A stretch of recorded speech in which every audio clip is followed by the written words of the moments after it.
Voy a hacer un vídeo inicial en el que os voy a contar los principales secretos para realizar una revisión sistemática dentro de vuestro TFG o TFM. Algo que parece sencillo, pero que hay que tener en cuenta es que el trabajo debe cumplir con los requisitos que establece la universidad.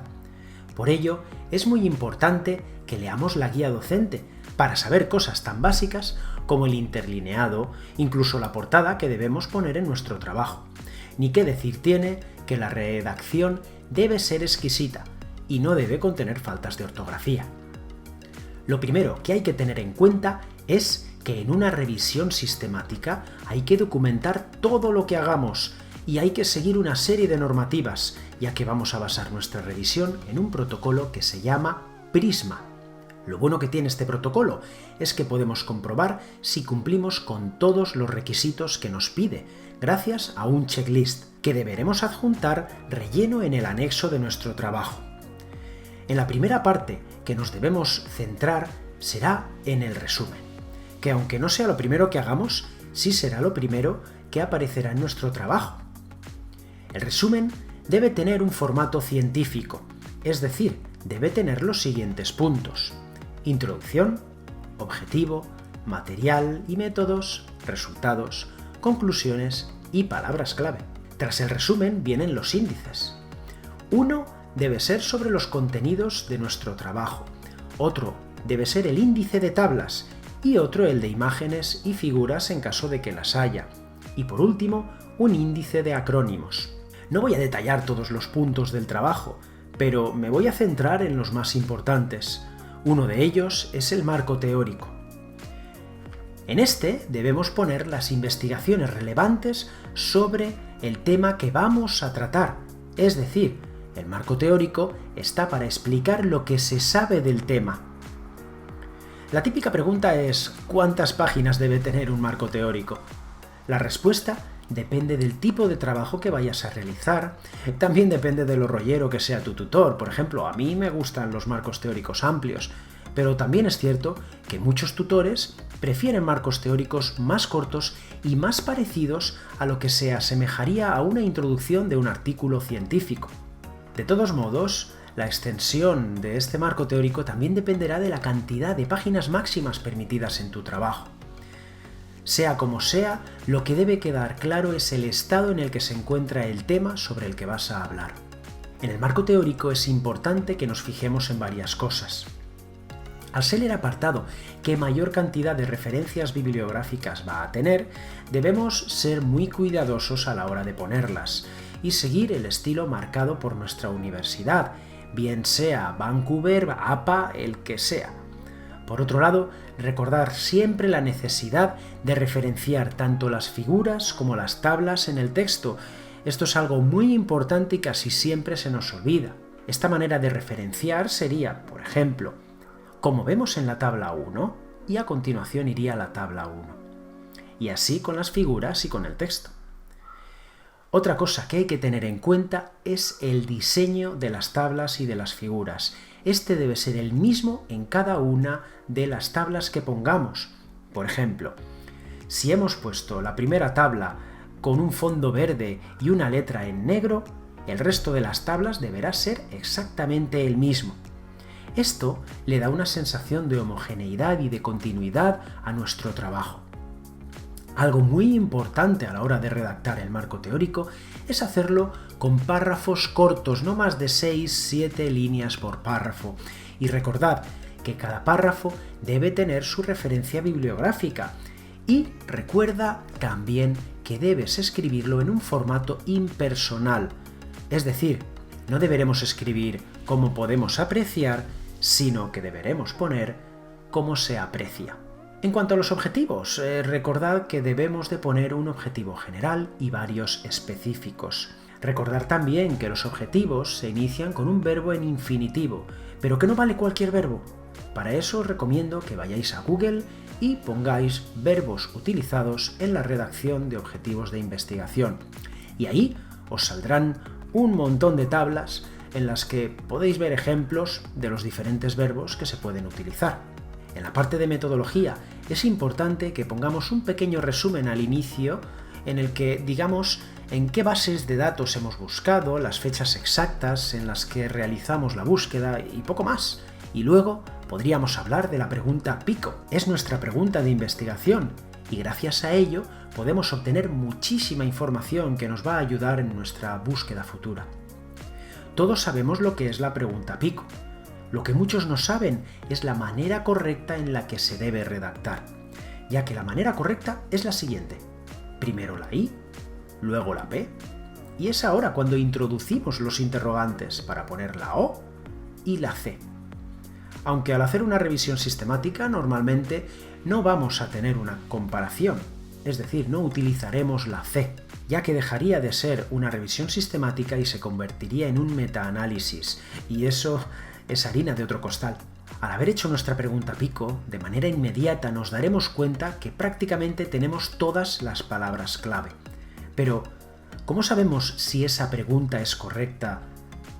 Para ello, deberemos comprobar que cumplimos con los criterios Finer.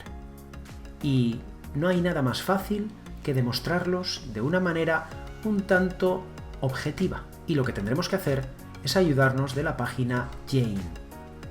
En esta página introducimos un pequeño resumen de nuestro tema y automáticamente nos dará como resultados todos los artículos que tengan que ver con nuestro tema.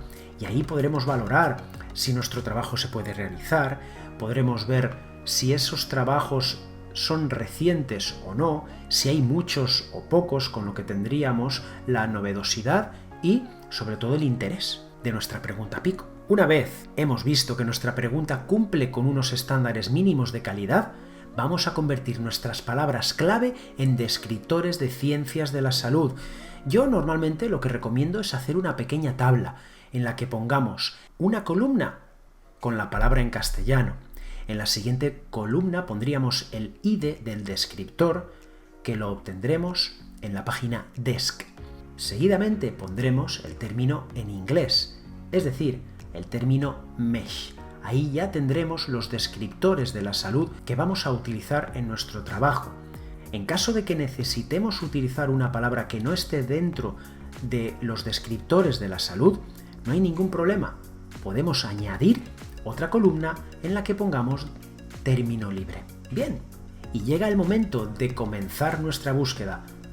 En ella deberemos introducir una serie de términos booleanos y deberemos crear una serie de ecuaciones de búsqueda. Estas ecuaciones de búsqueda pueden cambiar dependiendo del motor de búsqueda que utilicemos. Por ejemplo, en el buscador PubMed, si accedemos a sus opciones avanzadas y buscamos en el historial de búsquedas, podremos ver una ecuación de búsqueda muy amplia. Solo tendremos que copiarla y pegarla en nuestro trabajo. En el resto de buscadores es necesario que busquemos la manera de copiar esa ecuación de búsqueda. Sea como sea, deberemos poner para cada buscador una ecuación de búsqueda que deberá cumplir con los criterios de selección. Y hablando de criterios de selección, hemos de saber que hay dos criterios de selección, los criterios de inclusión y los criterios de exclusión. Es importante recordar que los criterios de exclusión no son lo contrario de los criterios de inclusión, ya que en los criterios de inclusión, de manera implícita, está lo que hemos de cumplir y por lo tanto lo que no hemos de cumplir. Bien, ¿y entonces qué es lo que debemos poner como criterios de exclusión? Hay dos criterios que siempre deberemos poner aparte de otros, pero dos siempre deben aparecer en nuestro trabajo. El primero es revisiones sistemáticas y metaanálisis, ya que no podemos hacer una revisión sistemática basándonos en otras revisiones sistemáticas, porque no tenemos en cuenta los sesgos que se han podido desarrollar en los otros trabajos. Y por otro lado, otro de los criterios de exclusión sería que los artículos no cumplan con un estándar de calidad.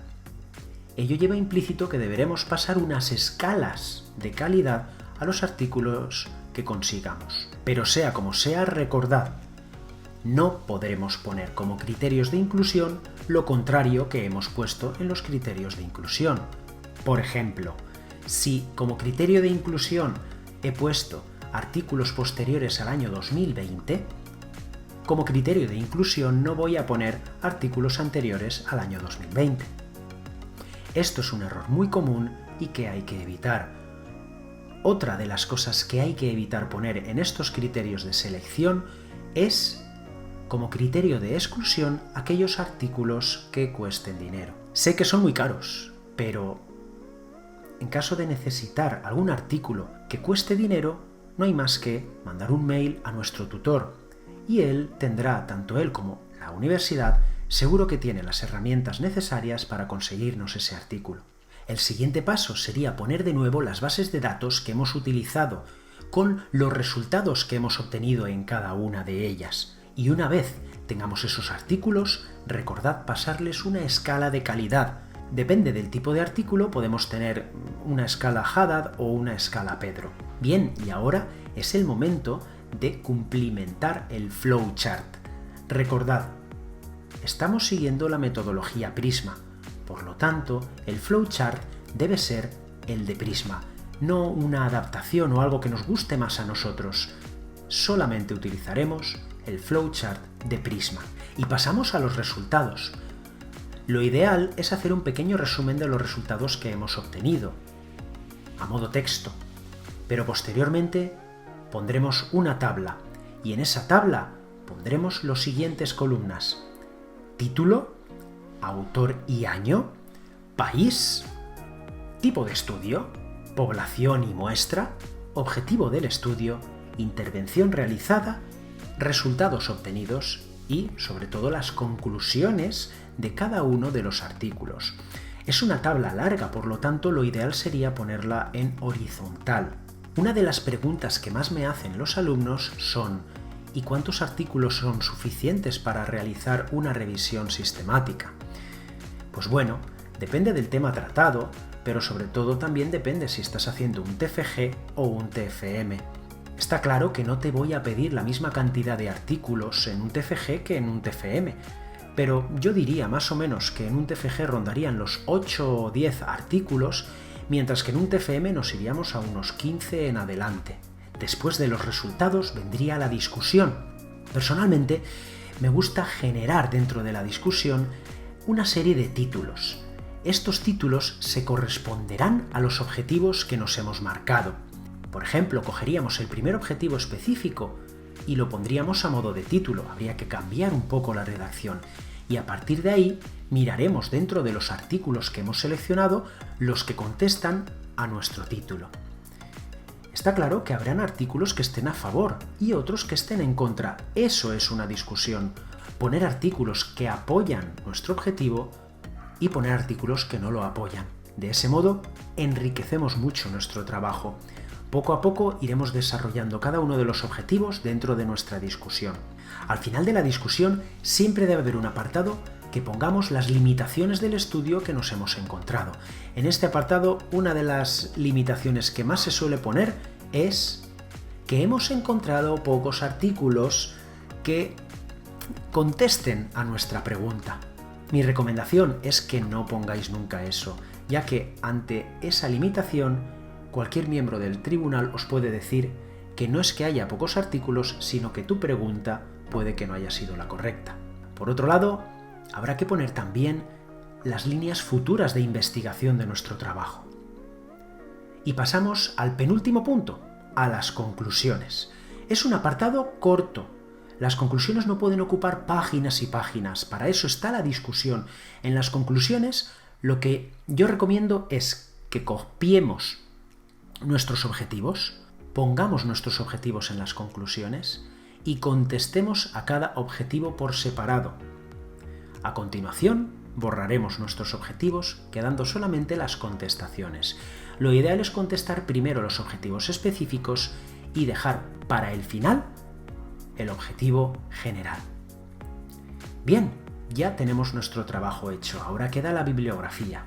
Es importantísimo que para que no cometamos errores en la bibliografía utilicemos gestores bibliográficos, que nos van a hacer la vida más fácil y nos van a permitir trabajar de una manera más cómoda y sobre todo sin errores. Finalmente, si hemos colocado algún anexo, es momento de ponerlo ahora. Por ejemplo, en anexos podemos poner el checklist de Prisma que nos permite demostrar que hemos cumplido con cada uno de los pasos de esta metodología. Bien, con esto tendremos hecha nuestra revisión sistemática.